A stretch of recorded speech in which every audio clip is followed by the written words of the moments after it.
Morning students, कैसे हैं आप सब। उम्मीद करती हूँ आप लोग अच्छे होंगे। आज आपकी वर्कशीट नंबर 2 आई है, तो पहले आप लोग इसे अच्छे से लेबल कर लेंगे, डेट डाल देंगे, क्लास, सब्जेक्ट, अपना नाम, अपने टीचर का नाम लिख लेंगे। सॉरी बच्चा पार्टी, आज मैंने लेट कर दिया क्योंकि आज वर्कशीट ही सुबह आई है 9 बजे के बाद। अब मुझे सारी क्लासेस की बनानी होती है ना। चलिए खैर, मैं बना रही हूँ जल्दी जल्दी, आप लोग भी फटाफट कर लेंगे। अगर कोई प्रॉब्लम होती है तो आप लोग वीडियो को दोबारा देख सकते हैं या कमेंट करके पूछ सकते हैं। मैं जैसे ही आप फ्री होंगी आप लोगों के कमेंट्स का रिप्लाई ज़रूर करूँगी। चलिए तो देखते हैं आज इसमें पढ़ना क्या है। ये इंग्लिश मीडियम और हिंदी मीडियम दोनों में आई है, तो हम दोनों में बनाएंगे। अगर आप हिंदी मीडियम वाले स्टूडेंट हैं तो हिंदी मीडियम वाले में से देख सकते हैं। आज हम पढ़ेंगे लीस्ट कॉमन मल्टीप्लाई यानी LCM and highest common factor यानी कि एचसीएफ। ठीक है, तो आज हम दो चीज़ों के बारे में पढ़ेंगे। तो लिखा है dear student, today we will revise LCM and HCF. Let's consider any two natural number. चलिए कोई भी दो नेचुरल नंबर ले लीजिए। सपोज इट्स, मान लीजिए वो आपके 18 और 24 है। Now tell the factor and multiples of this two number. चलिए तो अब हमें बताइए उनके फैक्टर्स कितने हो सकते हैं और उनके मल्टीप्लाइज क्या हो सकते हैं। तो देखिए मैं आपको बिल्कुल क्लियर कर दूं, फैक्टर का मतलब होता है कि वो खुद कितने टेबल्स में आ सकते हैं। यानी अब 18 जो है वो कौन कौन से टेबल में आता है। जैसे 1 में आ जाएगा, 2 में आ जाएगा, 3 में, 6 में, 9 में, 18 में। 18 के अलावा अब ये किसी और टेबल में नहीं आएगा। जबकि मल्टीप्लाई का मतलब होता है कि खुद 18 के न टेबल में कौन कौन से नंबर आते हैं। हो गई क्लियर बात। तो फैक्टर और मल्टीप्लाई में क्या डिफरेंट है। फैक्टर में हम ये देखते हैं कि वो नंबर कौन कौन से टेबल में आता है, जबकि मल्टीप्लाई में हम क्या देखते हैं कि उस टेबल में कौन कौन से नंबर आते हैं। ठीक है, अभी हमने 18 का फैक्टर करा तो 18 1 2 3 6 9 और 18 के टेबल में आता है। जबकि हमने 24 का अगर फैक्टर करा तो 1 2 3 4 6 8 12 और 24 में आता है। ठीक है, तो अब क्या होता है, अब इन दोनों में कॉमन जो होगा वो हमारा क्या बन जाएगा, कॉमन फैक्टर। ठीक है, तो अब कॉमन फैक्टर क्या क्या हो सकता है। देखिए दोनों में 1 है, दोनों में 2 है, दोनों में 3 है, दोनों में 6 है। अब इसमें 4 है लेकिन इसमें नहीं है, इसमें 9 है, इसमें नहीं है, इसमें 8 है, इसमें नहीं है ना। तो जो कॉमन फैक्टर्स हैं उनको हम ले लेते हैं और आपस में क्या कर देते हैं, उनकी मल्टीप्लाई कर लेते हैं, तो वो हमारे कॉमन फैक्टर बन जाते हैं। या उसमें जो सबसे बड़ा होता है उसे हम कहते हैं कि भाई ये आपका सबसे हाईएस्ट कॉमन फैक्टर है, सबसे बड़ा कॉमन फैक्टर यही है। ठीक है, अब हम बात करते हैं मल्टीप्लाई की। तो हमने टेबल पढ़ा, अब हमने 18 का टेबल पढ़ा और 24 का टेबल पढ़ा, दोनों टेबल पढ़ लिए। अब इन टेबल्स में जो डिजिट्स ऐसी हैं जो दोनों टेबल्स में आएंगी, ठीक है, वो हमारी क्या होती है, वो हमारी मल्टीप्लाइज हो जाती हैं। ठीक है, अब इसमें हमें क्योंकि लीस्ट चाहिए, एलसीएम में सबसे छोटी चाहिए होती है, तो सबसे छोटी मल्टीप्लाई क्या होगी, 72 हो जाएगी। ठीक, जैसा कि यहाँ आपको ये करके दिखाया। Now tell the common factor and common multiples of 18 and 24। तो लिखा है common factor of 18 and 24 1 2 3 and 6। Highest common factor of 18 and 24 is 6। सबसे बड़ा जो है वो क्या है, 6 है। ठीक है, अब यहाँ बोला कॉमन मल्टीप्लाइज। अगर हम कॉमन मल्टीप्लाई की बात करें कि जो सब दोनों में आ रहा है तो 72 144 और 216 है। लेकिन हम लीस्ट की अगर बात करें यानी सबसे छोटे की, तो सबसे छोटा जो है वो 72 है। आया समझ में। ये सिर्फ आपको समझाने के लिए दिया गया है। आगे चलते क्वेश्चन आंसर आपके नीचे हैं, जब मैं कराऊंगी तो वो आप देख लेंगे। There are many methods to find LCM और HCF. One of them is prime factorization, यानी कि बोलते हैं LCM और HCM निकालने के लिए बहुत सारे तरीके हो सकते हैं, बहुत सारे मेथड्स हो सकते हैं।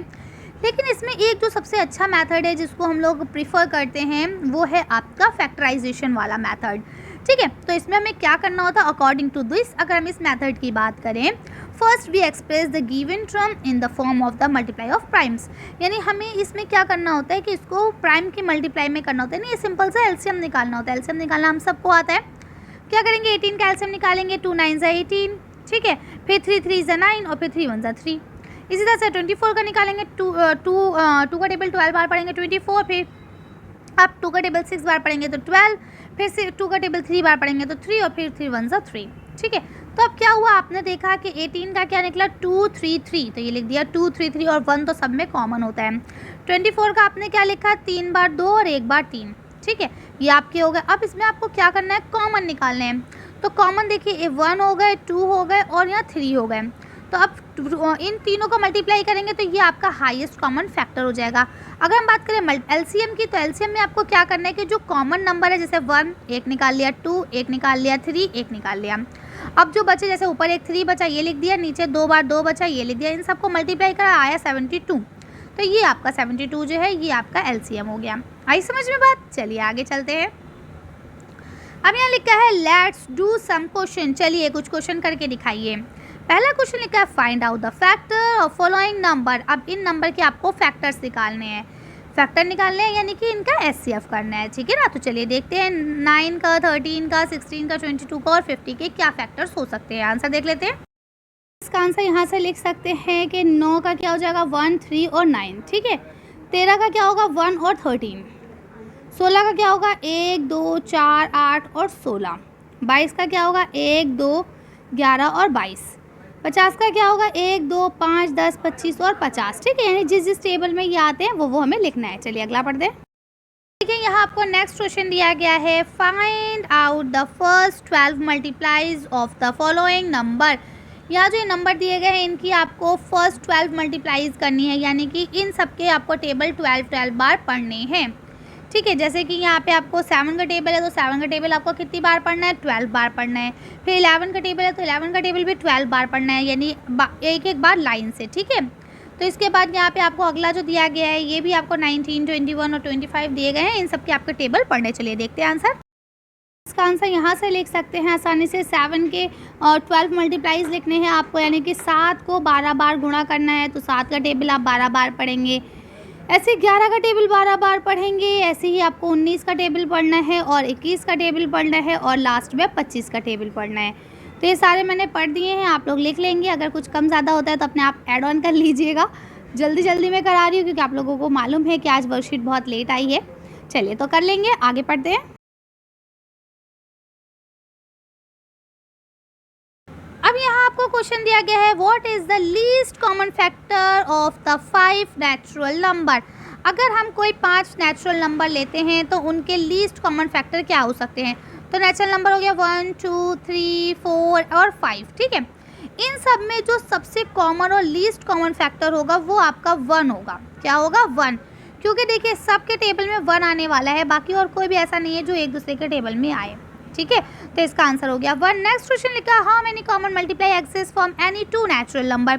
कोई भी आपके 2 नेचुरल नंबर है उसमें कितनी कॉमन मल्टीप्लाइज हो सकती हैं।